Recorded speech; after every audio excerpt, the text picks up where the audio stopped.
This is Our Lives. I'm Gwen Edwards, talking about a heart-stopping book.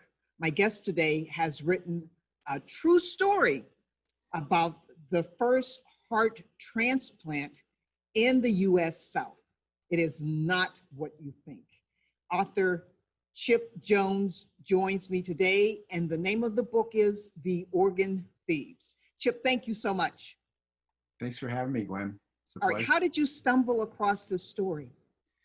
I was looking at the heart transplant race of the 1960s, which I knew a bit about since I was in high school at the time. And I learned that there was a local connection in Richmond, Virginia, where I live. And I was working at a medical society here after a career in journalism. And I quickly learned that the first heart transplant in the world was connected to what had happened here in Richmond. Christian Bernard did the first heart transplant in South Africa, but much to my shock, he had trained here the year before he did his operation. And as I looked closer into what had happened, Gwen, I was personally shocked by the mistreatment and the systemic racism that was at play at the Medical College of Virginia in 1968.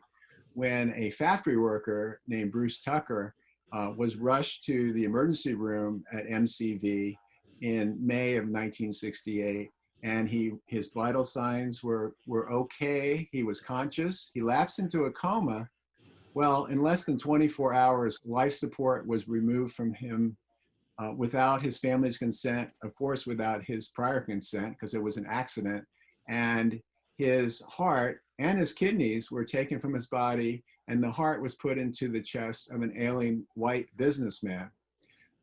This is how I got into the story. At the same time that they were taking his organs out, his brother, William, who was a local shoemaker and a shoe repair shop, was looking for him, was frantically looking for them.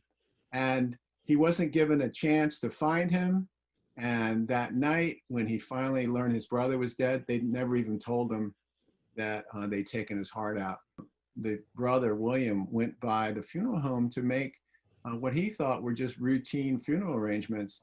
And the funeral home director named Mac Jones said, "I've got some bad news for you. I discovered, or did you know, that his heart was missing and his kidneys were missing?" Very quickly, Chip, how to get a copy of this book? Oh, it's on all Amazon, or I always recommend your local independent booksellers. And I thank you for the chance to talk about it.